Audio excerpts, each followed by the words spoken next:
हक ने मेरा कोई दोस्त न रहने दिया। अली इब्न अबी तालिब के ये अल्फाज सिर्फ एक जुमला नहीं थे, बल्कि पूरी जिंदगी का खुलासा थे। अरब की तपती जमीन में एक ऐसी हस्ती उभरी जो हर मैदान में रसूल खुदा सल्लल्लाहु अलैहि वसल्लम के साथ खड़ी रही, इल्म, हिकमत और इंसाफ में सबसे आगे। यहां तक कि बड़े बड़े सहाबा भी मुश्किल मसाइल में उन्हीं की तरफ रुजू करते थे। लेकिन जितना वो हक के करीब होते गए, दुनिया उनसे दूर होती गई। उन्होंने कभी इंसाफ पर समझौता नहीं किया, न ताकतवर के लिए कानून बदला और न रिश्तों की खातिर हक छोड़ा।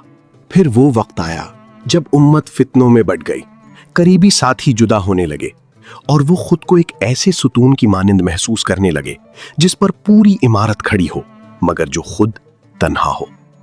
लोग उन्हें मुश्किल कुशा कहते हैं क्योंकि पेचीदा तरीन मामलात में उनकी हिकमत उम्मत के लिए रास्ता बनती थी। लेकिन हकीकत यह है कि जो दूसरों की मुश्किलें आसान करता रहा, उसकी अपनी जिंदगी आजमाइशों से भरी रही। रातों की खामोशी में जब दुनिया इख्तिदार और शोर में गुम थी, अली इब्ने अबी तालिब सजदों में अपने रब के सामने खड़े होते थे, क्योंकि उनकी असल ताकत लोगों की हिमायत नहीं बल्कि अल्लाह का साथ था। उनकी जिंदगी हमें ये सिखाती है कि हक पर चलने का मतलब हमेशा हुजूम का साथ नहीं होता।